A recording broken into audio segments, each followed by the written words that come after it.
Hey, welcome back to Well, That's Interesting. The It's About Time We Got a Professional on the Show to Talk About Holes edition. Today is episode 266, The Anthropology of Farting, with Dr. Kirsten Bell. My friends, you and I have covered many a wild first on this show when it comes to discoveries. Just last week, for example, during episode 265, we learned of a brand new species of pterosaur, a flying dinosaur that was found in a most peculiar way. A way that has not happened in paleontology history before. Not one, but two skeletons belonging to what's now called Bakirabu waritza were plucked from the fossilized puke of another animal, upchucked about 110 million years ago. What a day that was. During episode 264, not only did we faint at the sight of the world's largest spider web, we were also impressed by its builders. Two species who usually find themselves as enemies, living side by side in a functioning metropolis. This has never been seen prior. But here it was, hundreds of thousands of them together, living peacefully thanks to guaranteed shelter and a food source. I think there's a lesson in here somewhere. But anyway, in the second half of that episode, another fossil first. A scoot, immortalized in time. And it was created by an animal whose ancestry and modern relatives still leave me in absolute shock. And finally, during episode 262, we wept at the discovery of a new monster black hole that may be the largest so far. And it was located using a brand new method. A behemoth with the mass of about 36 billion suns. So large, it bends the light traveling from an entire other galaxy located behind it. Let's just say that was useful in its discovery. But today, it's this show that's having a first. We have a guest. I'll be sharing my delightful chat and interview with the one and only Dr. Kirsten Bell, whose oldest research focuses on odors and emissions of the human body. Specifically farts. Yeah, you heard me. Farts. A topic she's been, quote, obsessed with for decades and will happily bore people about for hours, end quote. Those are her own words, but I assure you there ain't nothing boring about what you're about to hear. From indigenous tribes of the Brazilian Amazon to the Queen of England herself, from the 1300s to right the fuck now, to gender norms and emission hierarchies, we cover it all. As for Dr. B herself, she's an Australian social anthropologist living in London and working as a senior research fellow in anthropology at Imperial College.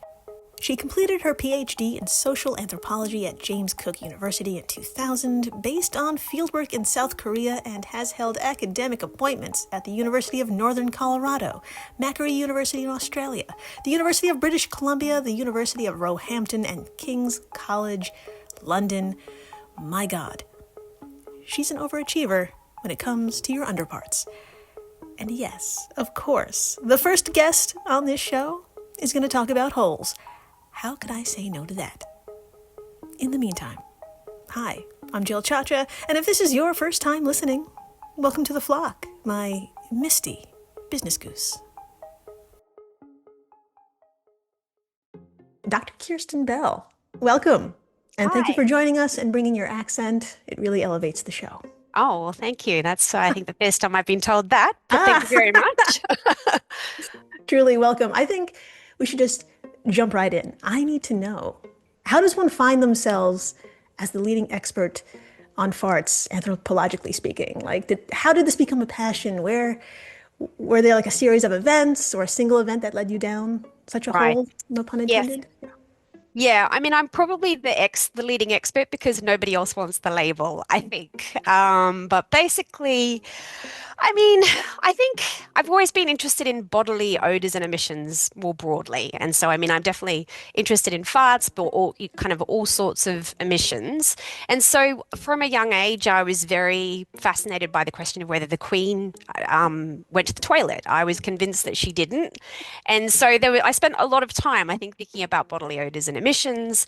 When I was doing my fieldwork in South Korea in the late 1990s for my PhD, I was doing work on a new religious movement. So nothing at all to do with body odors. Wow. And I started noticing different odors that were the focus of attention in Korea, and started to be thinking about them and taking field notes on it. And so I'd sort of become interested in the topic more generally. And then there was an incident that happened when I was working in the US teaching at the University of Northern Colorado. And so basically, a student who was interning with us in the department had this incident that had happened, and he went to my colleague to ask her opinion on it. And so basically, he'd been sitting in class waiting for class to start, and he farted. I think it was a loud and proud fart, so obviously everybody heard it.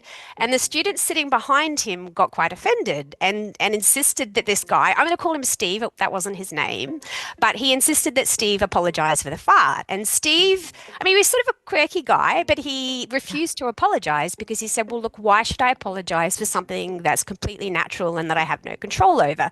The other guy got irate at that point and threatened to beat Steve up. And so Steve came to my colleague and he was like, why I don't understand why people respond this way to this completely natural universal function.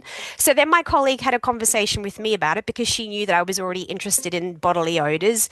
And I just thought that's a really good question. And I don't think anyone's tried to answer that question. And so that's sort of what got me off on this, interested in this area. And so I did a huge amount of research looking into the anthropological literature to try and see where farting had been discussed. I wrote a paper, my very first academic paper that's still to this day unpublished, called Silent but Deadly Bodily Odors and the Dissipation of Boundaries. And then it was very sort of aggressively rejected from an academic journal. And then I kind of realized, yeah, well, I thought so. So I sort of realized at that time that even though it was an area that I was really interested in and have continued to write about over the last sort of 25 years, that it wasn't considered really fit for academic attention. You know, first of all, Steve needs to calm down. That's starting a fight over a fart it's a bit much, but that strong response, it's definitely in our culture, in the West, in the Western world, but it always wasn't like that, right? When did it change, and were there particular reasons as to why now it's so offensive? But I don't know much, but I know during certain time periods, it was all the rave. Like, when did the pendulum swing? What's happening here? Yeah, I mean, I guess we can talk about farting historically in a Western context, and then I think farting cross-culturally. I mean, certainly historically, it's been a bit more written about by historians than it has by anthropologists. And actually, there's a very famous sociological work by Norbert Elias where he talks about basically what we saw between the 13 and 1900s was this growing obsession in Western contexts with the idea of being civilized. So in his work, he talks about this growing threshold of repugnance around all sorts of natural bodily emissions and excretions. So suddenly, things that we didn't really have a problem with in the 10th century, we started over the centuries becoming much more concerned about. So we're talking about shitting, we're talking about spitting, and farting as well. And so he basically tracks that in in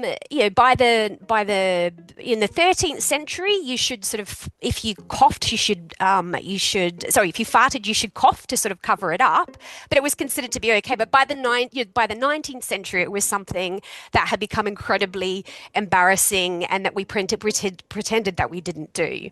So, for example, there's a very famous case with Queen Elizabeth I, where Edward de Vere, the 17th Earl of Oxford, was being presented to her at court, and he accidentally farted as he was being presented to the Queen. That would happen to me.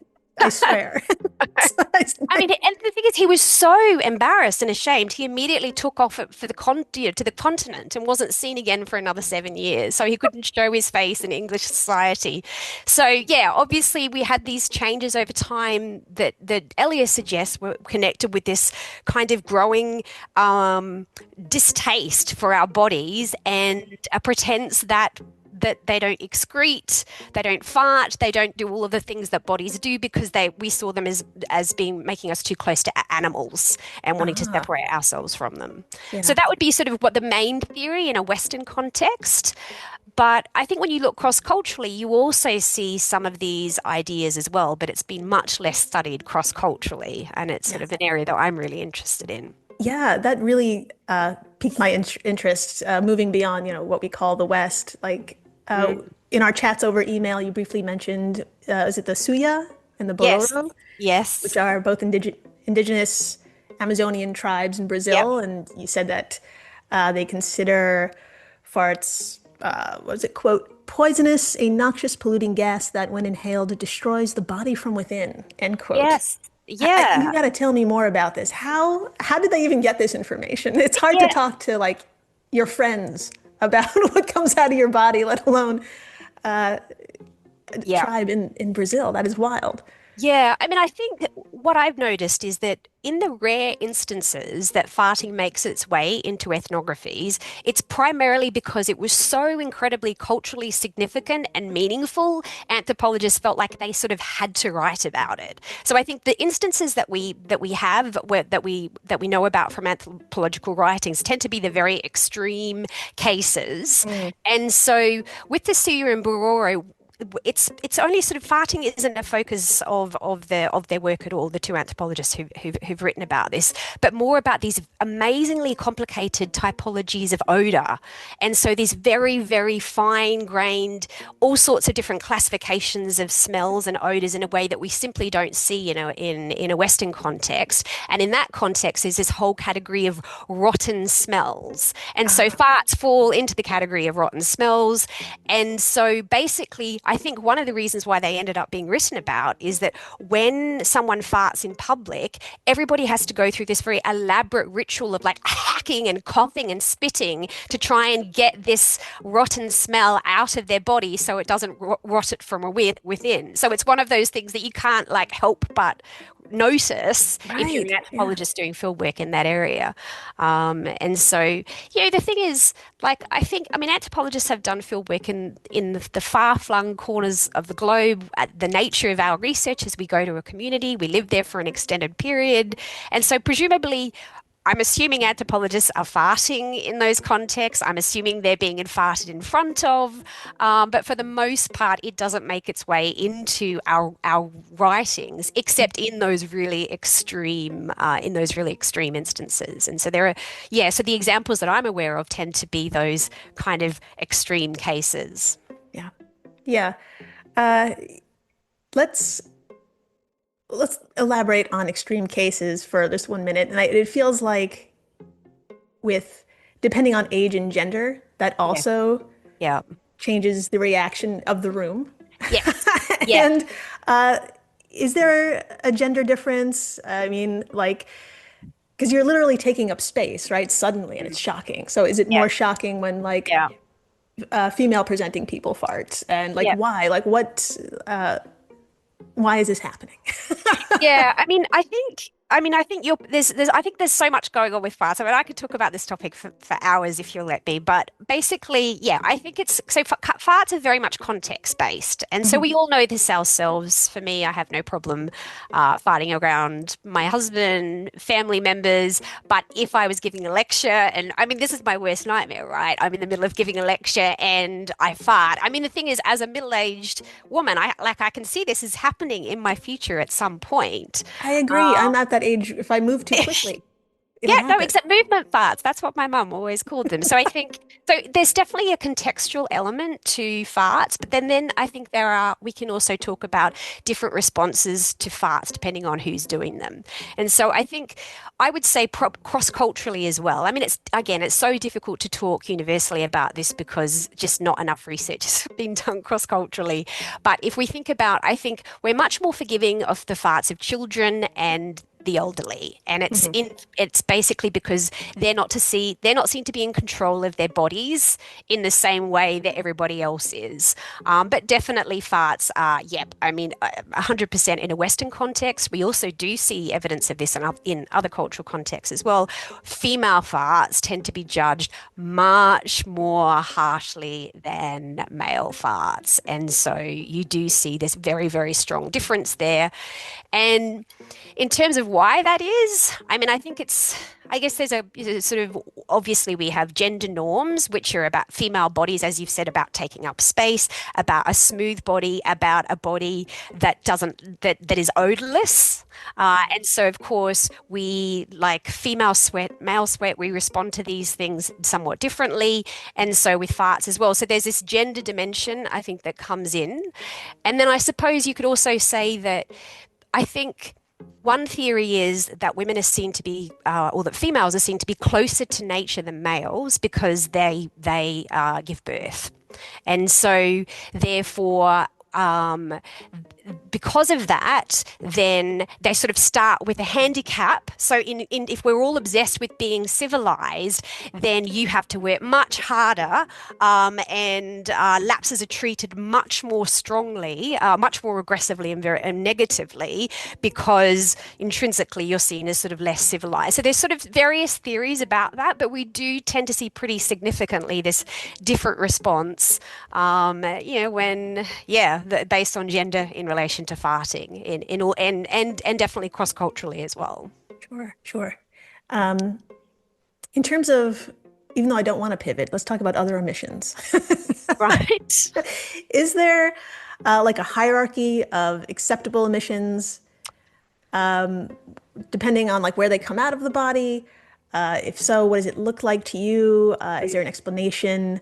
And do like medical understandings also change this as like we, you know, as more information is available to people, does that change like how one accepts that these things happen, you know? I mean, it's a great, that's a great question. And yeah, I mean, I think there definitely is a hierarchy of emissions.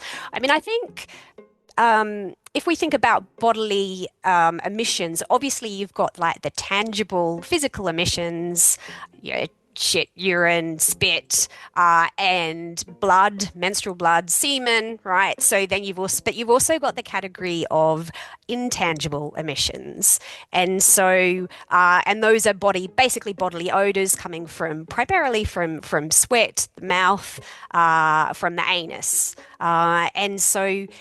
Definitely, I would say if we think of odors, they're particularly interesting because one of the arguments I make is that the thing about an odor is you can't protect yourself from it. So when you go into a lift or an elevator and you've been exposed to someone else's fart, like there's a physical invasion of your body that happens that you can't protect yourself from, and that's very different if it's tangible. If you're walking down a street and you see dog shit, you can step out the way, but you can't protect yourself from that sensory invasion of the fart. So I think already there's something very interesting about like the odors versus the tangible ones that makes the odors particularly interesting. Mm. But yeah, the source of the odor, 100%, I think is very important. So obviously the anus is the most stigmatized part of the body.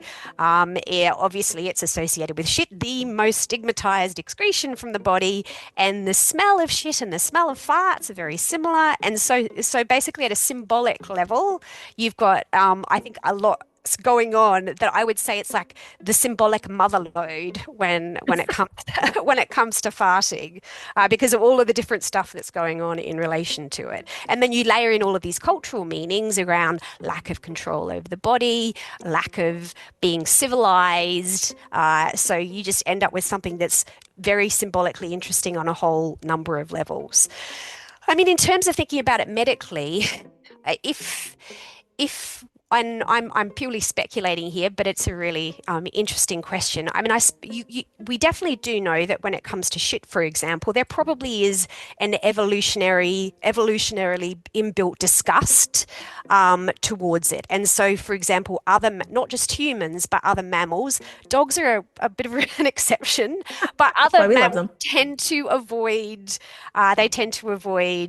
eating where they shit in a quite literal sense. And so you could sort of hypothesize that the smell, the sort of the disgust around the smell, because farts are associated with, the shit, that there might be an evolutionary dimension there, which would mean that they do tend to be loaded biologically in a way that other kinds of bodily odors and emissions aren't. But yeah, it's a great question. Ooh, well, thank you. Are you still working on this area? So yeah, I mean, all of the stuff I've written has been written not for academic audiences. So my Yeah. academic, so I basically felt like I got with this very first paper a bit of a slap on the wrist, and I learned at that time that farting is not appropriate for academic attention, and so all of the stuff that I've written about farting has been for the public rather than for an academic audience. Hmm. And so it was only in, I think, 2014 that I wrote like a piece for an anthropology blog. And I can remember, so I was asked to be interviewed at that time and for the NPR. And I didn't do the interview because I really was worried about the impacts that it would have on my academic reputation. Sure. Because it's like, I mean, do you Literally stain your yeah, well, do you want to be reputation. known as the fart professor, right? And so, I mean, I'm too old to care at this point, and I do think it is really interesting. So, yeah, I continue to write about it. I have a Substack, Silent but Deadly. I've written like way too much about different dimensions of farting on there, and other bodily odors. So, yeah, I do write about it extensively, but I don't write about it for an academic audience. Yeah, that's. Do you see that changing anytime? It sounds like it's been decades. I mean, it Like, has been, yeah. I've been, yeah, I mean, I've been thinking about fighting for at least, yeah, 25 years. That was when I submitted the Don't paper. give up the fight. Come on. I mean, I do think, yeah, there are some exceptions. And so, and this isn't just about farting, right? I would say if you think about excretion, that like Hmm. one of the most central, universal, and significant human acts, the volume that's been written about it by anthropologists is still very, very small, given how significant, it is, Hmm. as anyone who's ever been constipated can attest, right? And so I think, yeah, you sort of have these cultural biases. Farting is juvenile. Farting is sort of not serious. That mean that it's not written about as much as it really should be academically. There's a bits here and there. But yeah, still not much. But I mean, definitely there's been a lot more written around. There's actually quite a good piece called "The Shitful Body," some sociological work. So there is stuff, but there's this great book actually called "On the Sociology of Excretion," but when people write about it, they have to write about it in very academic Hmm. language. So I think the book by David Inglis is called A Sociological History of Excretory Experience, because God forbid that you say that you're writing about the sociology of shit. And so there's a sort of way that people to get taken seriously Hmm. academically, I think tend to feel like they have to write about it. So Of yeah, I think course. it is being written about more, but still nowhere near as much as it should be, because Yeah. there's lots to write about in relation to it. Yeah, there really is. I mean, like this show itself, well, that's interesting. Like the topics seem ridiculous and outlandish at first, but Mm, underneath there's just like so much to yeah. talk about, and Yes. there's so many connections to this quote unquote silly topic. So I'm really glad you're here today to air the subject. I don't know. This is Yeah, I you mean, can't have an episode without at least one fart pun. So well yes. done. I mean, I believe that. Speaking of, uphill battles, do you have any advice for anyone out there that might be considering taking a taboo subject to academia and like putting it in the spotlight? Is there any advice you can give? Oh God, I think I'd be the worst person Oh, to give advice, because obviously I gave up very quickly, didn't I? I uh, mean, I had this sort of one kick at the can, and then I was like, oh, I probably could write more academically. I could convene a conference on the Yeah. anthropology of farting now.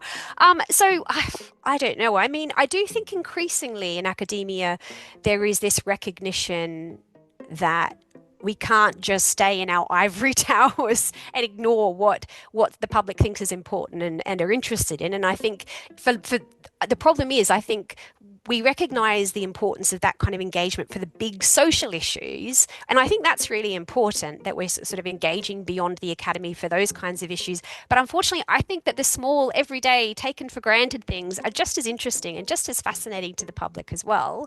But I do think that that recognition that public engagement is important and valuable, and what the public are interested in matters is also having an effect on academic scholarship. So I think that probably things were very different. I think when I was doing my training, which was like almost 30 years ago at this point. So I think it's different for scholars coming in now. That's great. Yeah, you've paved the way. So I tip my hat. Um, what are you working on now? That's anything you want to talk about that is fascinating to you?